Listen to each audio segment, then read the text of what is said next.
Hare Krishna, muy buenos días.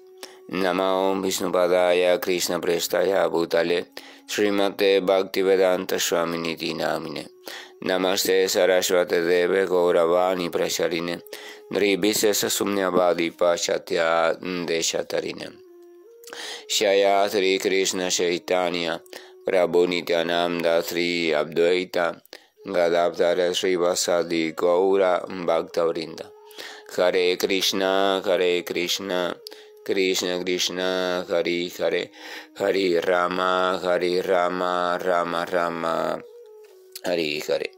Hare Krishna reiterados. Vamos a continuar con las lecturas y reflexiones del siempre radiante y trascendental Srimad Bhagavatam. En el día de ayer recordábamos el último texto que decía lo siguiente: cuando la personalidad de Dios, el Señor Krishna, se fue de este planeta terrenal en su propio cuerpo, desde ese mismo día Kali, quien ya había aparecido parcialmente, se manifestó por completo para crearles condiciones desfavorables a aquellos que están dotados de muy escaso conocimiento. Y entonces hablábamos de manera general, sobre el riesgo o el peligro inminente que nos acecha siempre que nos alejamos un poco. El Señor se aleja, la distancia entre nosotros y el Señor crece. Cuando eso sucede, entonces inevitablemente caemos bajo la influencia de la época en la que estemos viviendo. El texto 37 dice: Maharaj Yudhishthira fue lo suficientemente inteligente como para percatarse de la influencia de la era de Kali, caracterizada por una creciente avaricia, falsedad, engaño y violencia a todo lo largo de la capital, el Estado, el hogar y entre los individuos. De modo que muy prudentemente se preparó para irse del hogar y se vistió de una manera adecuada para ello. Entonces aquí dice que Yudhishthira, o sea, el rey en aquel momento, el hermano mayor de los Pándavas, fue lo suficientemente inteligente como para percatarse de la influencia de la era de Kali.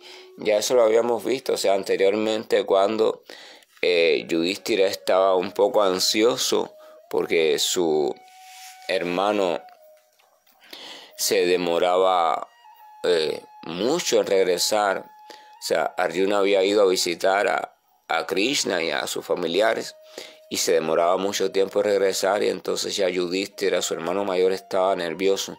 Pero junto a ese cierto nerviosismo por la demora de su hermano, también estaba inquieto porque estaba comenzando a percibir manifestaciones sutiles de degradación en su reino. Yudhishthira estaba adaptado a un reino completamente recto, un reino perfecto, un reino armónico, a unos ciudadanos con un comportamiento ejemplar, y a que todo funcionara adecuadamente como una maquinaria perfecta, donde cada pieza cumple su objetivo y está siempre en funcionamiento óptimo.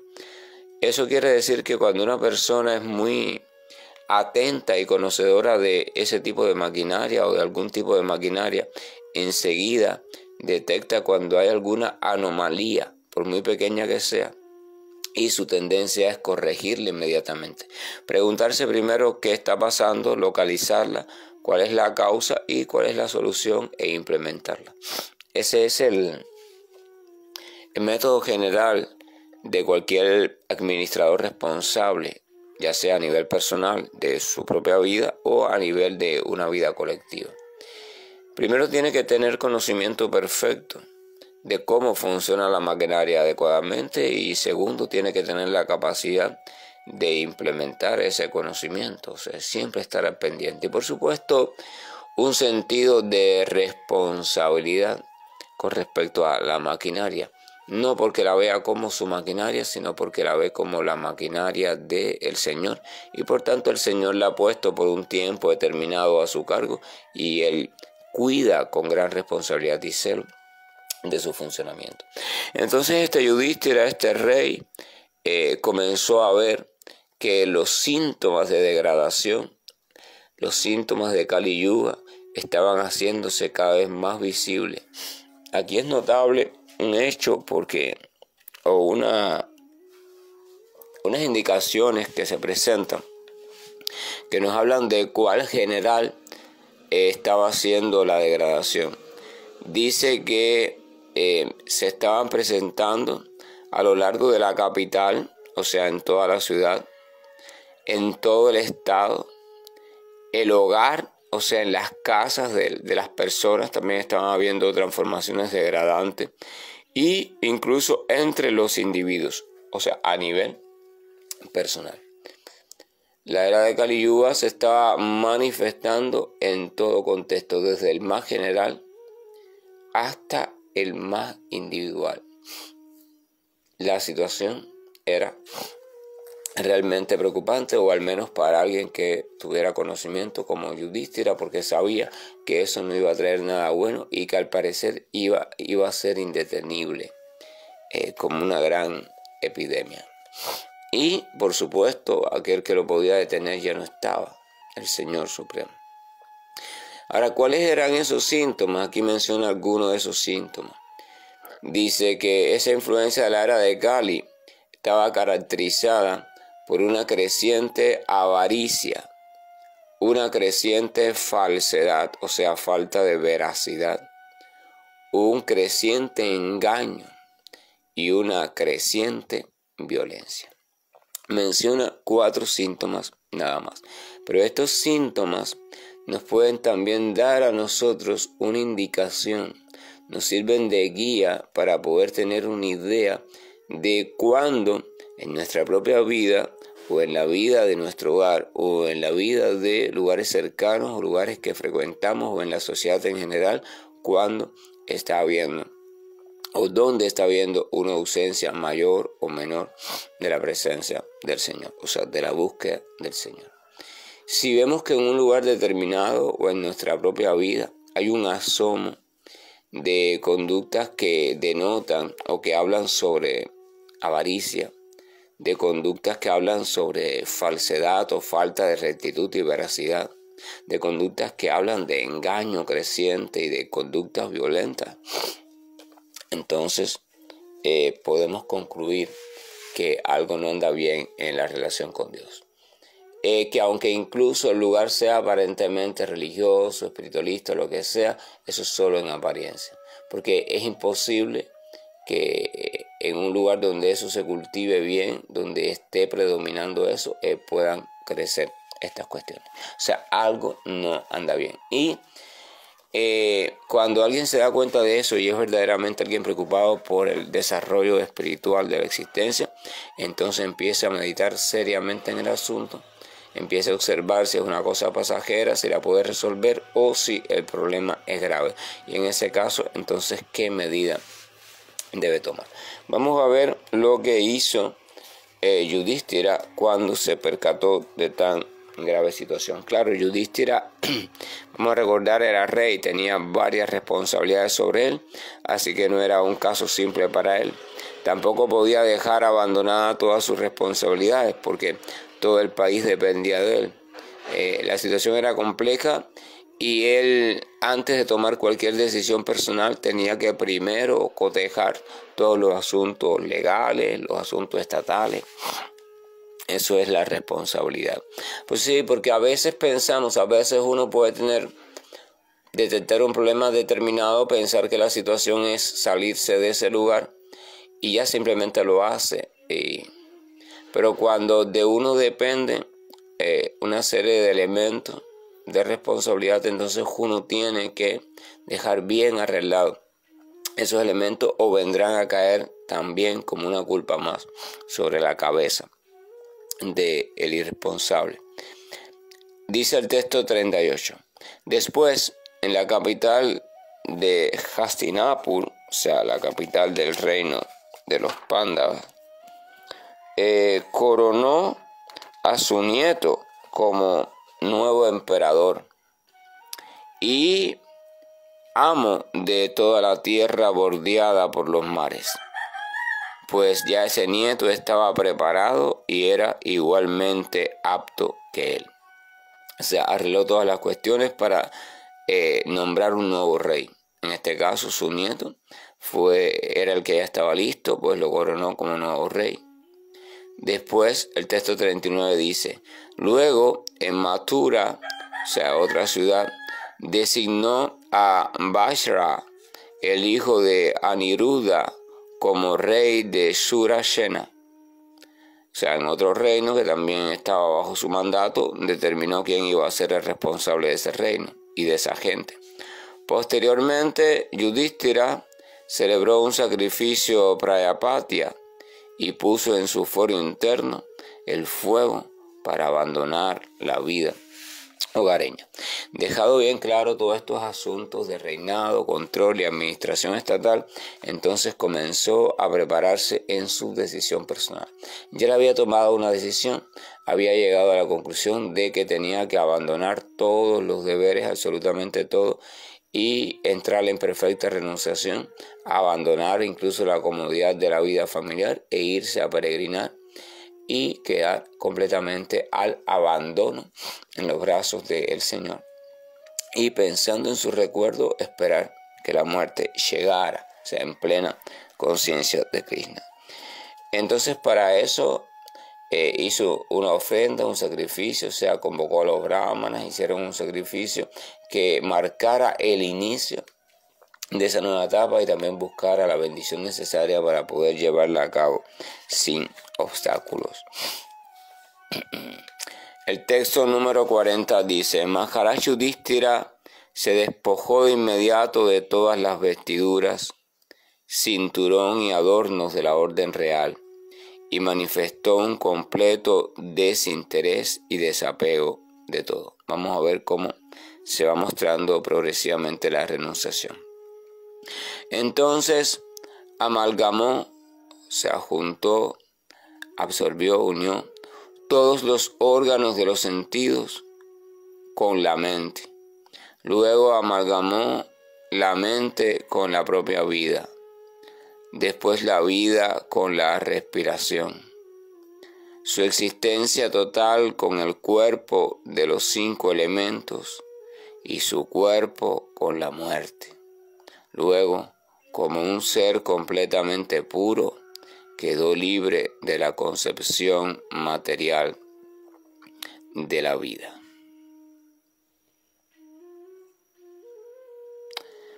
Vamos a leer el comentario que Prabhupada hace sobre este texto. Dice: Maharaj Yudhishthira, al igual que su hermano Arjuna, comenzó a concentrarse gradualmente, se libró de todo cautiverio material. O sea, vamos a hacer una pausa aquí. Vamos a recordar que estos Pandavas eran guerreros y por tanto estaban entrenados también en el sistema de yoga óctuple. Entonces eran capaces de controlar sus sentidos, absorberse, controlar la mente, etcétera, etcétera, todo el proceso, hasta quedar completamente liberado de la influencia material. O sea, el proceso de meditación. Por tanto, sigue diciendo Prabhupada: primero que todo, él concentró todas las acciones de los sentidos y las amalgamó, las juntó con la mente. O en otras palabras, él dirigió la mente hacia el servicio trascendental del Señor. Él oró pidiendo que, como todas las actividades materiales, las realiza la mente en función de acciones y reacciones de los sentidos materiales, y como él iba de vuelta a Dios, entonces, pues, la mente terminara sus actividades materiales y se volviera hacia el servicio trascendental del Señor. Ya no había necesidad de actividades materiales. En realidad, las actividades de la mente no pueden ser detenidas, pues son el reflejo del alma eterna, pero se puede cambiar la calidad de las actividades, haciéndolas pasar de la materia al servicio trascendental del Señor. El color material de la mente se cambia cuando uno la limpia de contaminaciones provenientes de la respiración vital y con ello la libera de la contaminación de los reiterados nacimientos y muertes y la sitúa en el plano de la vida espiritual pura. Todo lo manifiesta el organismo temporal que es el cuerpo material, el cual es producido por la mente a la hora de la muerte. Y si la mente se purifica mediante la práctica del amoroso servicio trascendental del Señor y se dedica constantemente al servicio de los pies de loto del Señor, no hay más posibilidad de que al morir produzca otro cuerpo material. En ese momento se encontrará libre de la absorción en la contaminación material. El alma pura será capaz de ir de vuelta al hogar, de vuelta a Dios. Prabhupada hace referencia a que primero la ciencia védica explica que el cuerpo material es resultado del cuerpo mental.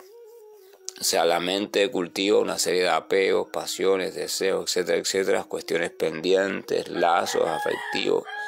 Y entonces, en función de eso, se va preparando un futuro cuerpo material, o sea, la futura vida. Por tanto, cuando la criatura abandona el cuerpo actual, si su cuerpo mental está todavía lleno de cuestiones relacionadas al mundo material, entonces se buscará la oportunidad, el momento, el lugar, la época donde sea factible que esa criatura reaparezca, lo que se llama la transmigración de un cuerpo a otro, reaparezca para continuar con sus asuntos pendientes. Y así sucesivamente mientras haya un cuerpo mental de ese tipo, o sea, con cuestiones materiales pendientes, y por supuesto mientras que haya una creación disponible en la cual aparecer. De lo contrario, cuando ya toda la creación termina en su periodo de pausa total, esa criatura queda profundamente absorta, o sea, dormido todo, sin manifestación alguna, hasta que la nueva creación reaparece y entonces a su debido tiempo, cuando llegue su momento, que las condiciones estén creadas, ella será colocada allí. Pero cuando ese cuerpo mental se va llenando de actividad espiritual o de servicio devocional, o sea, cuando va dirigiendo todas sus actividades potenciales hacia el Señor Supremo, hacia satisfacer a Dios, entonces se va espiritualizando. Sus vestigios o rastros de relación material van desapareciendo. Cuando eso sucede y la mente queda espiritualizada por completa o llena por completa de la presencia del Señor, y su único objeto de atención es el Señor y su único objeto al cual sirve y para el cual va realizando toda cosa que haga es para el Señor, entonces se dice que esa mente ya no puede producir cuerpo material. Entonces esa misma mente produce cuerpo espiritual. Cuando esa vida termina, ya no hay posibilidad de que sea reasignada a otro cuerpo en una época, en un lugar, en un universo. No, porque ya no queda semilla material, no queda semilla kármica en esa criatura. Entonces, por la misma fuerza del servicio devocional, por la misma fuerza de la recordación de Dios, por la misma fuerza del amor que ha desarrollado de manera pura por Dios, es colocada o es restituida en su posición espiritual, es decir, en el reino de Dios. Entonces, eso es lo que está haciendo Yudhishthira. Yudhishthira se puso a prepararse para hacer ese cambio rotundo. Primero se liberó de todos sus deberes, pero no los dejó allí sin más, no. Los dejó de manera organizada. Reasignó un nuevo rey, dejó todo organizado. Cuando lo hizo todo, entonces comenzó su proceso personal de renunciación o entrega. O sea, su desenlace radical con los aspectos materiales de la existencia.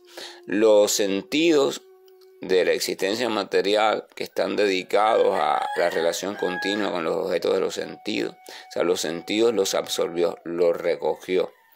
Bhagavad Gita explica esto como poniendo el ejemplo de la tortuga que recoge sus patas, sus extremidades y cabezas dentro del caparazón. Lo mismo hace el yogi, comienza a recoger sus sentidos. Sus sentidos se empiezan a dejar poco a poco de percibir y, más importante que esto, empiezan a ser cada vez menos sensibles a la perturbación que las percepciones materiales producen. Recoge los sentidos y los amalgama con la mente, los devuelve a la mente, porque los sentidos son expansiones de la mente, porque la mente no puede actuar directamente en el mundo material burdo. La mente no puede actuar directamente con las cualidades de lo que es el tacto, la temperatura, esas cosas. Por tanto, necesita de intermediarios. Y esos intermediarios son los sentidos materiales. Entonces los sentidos volvieron de nuevo a su punto de partida. Volvieron a la mente. La mente volvió a la energía vital. La energía vital volvió de nuevo a la vida. Así, o sea, fue recogiendo como de la misma forma en que de una semilla brota un árbol, el proceso inverso. Las hojitas volvieron a las ramas al tronco, el tronco a la raíz a la semilla, hasta que quedó en el punto de partida, o sea, quedó completamente separado, completamente independizado de toda la armazón material. El cuerpo estaba ahí en lo básico, como una maquinaria funcional, pero él estaba libre de la influencia o de la esclavitud que el cuerpo y los lazos que produce el cuerpo habían provocado sobre él.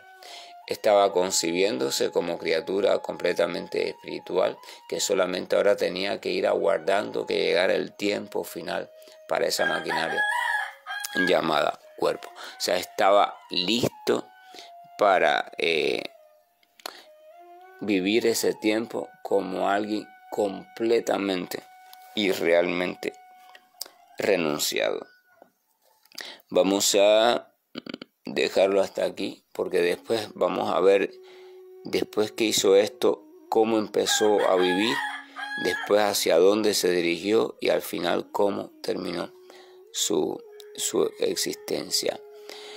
Pero el punto más importante de esto es cómo Yudhishthira tuvo el valor y la determinación de, a pesar de que tenía una vida muy cómoda, porque uno puede ver, sí, el mundo se está degradando, pero si yo vivo cómodo, soy presidente, soy rey, entonces ¿qué me interesa eso a mí?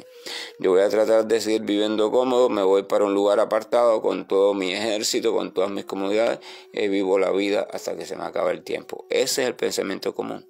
Sin embargo, Yudhishthira prefirió, al ver que las circunstancias se estaban degradando, que ya la presencia del Señor Supremo no estaba visible, entonces él decidió que ya no tenía sentido su vida allí.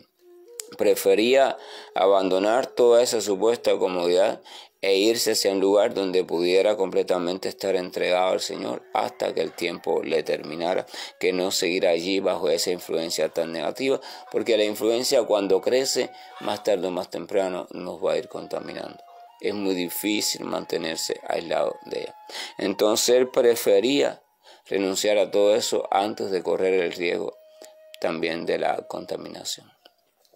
Fíjense el tipo de valentía, el tipo de coraje que tiene el devoto puro del Señor.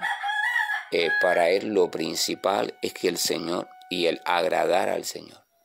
Es capaz de ir renunciando a todo sin titubear, a todo renuncia, incluyendo a los lazos familiares, renuncia a todo si esos aspectos y esos puntos ponen en riesgo su relación con Dios o su calidad de rectitud en su camino hacia Dios.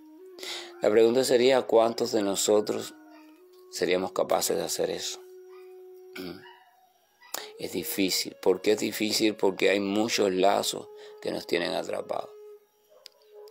Por eso, uno de los puntos de la práctica es que con el tiempo nos va iluminando sobre esos lazos y con el tiempo nos permite ir detectando aquellas ataduras que son fruto de la ignorancia y nos permite establecer relaciones más sanas, relaciones plenas, pero relaciones desde la lucidez, desde el conocimiento y desde la no esclavitud relaciones desde el amor, pero un amor que no se confunde con el sentido de posesión y que es capaz de, a su debido tiempo y cuando sea necesario, separarse, abandonar, continuar un camino adecuado, el que nos toque, y hacerlo de manera íntegra.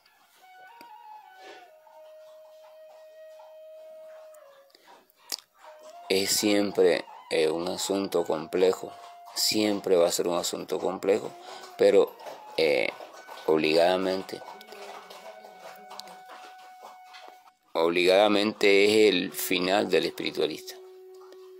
No hay forma de que el espiritualista pueda permanecer atado a no sé cuántos lazos y entregarse por completo a Dios.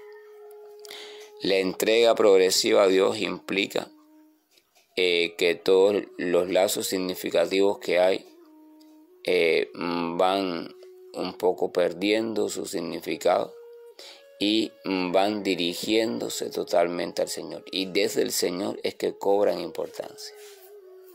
La familia, los amigos, todo desde el Señor es que empiezan a ser vistos y vividos. No es que desde la familia voy a amar al Señor. No, la pieza se invierte. Desde el Señor, situado en el Señor, entonces amo a la familia, como parte también de las posesiones del Señor. Que la gracia y el amor de nuestro amado Señor nos acompañe y nos ayude a ir viviendo todo este proceso, porque si no lo vivimos, entonces nunca podremos comprender en verdad de qué va todo el asunto. Hare Krishna, buen día, y estoy finalizando la llamada.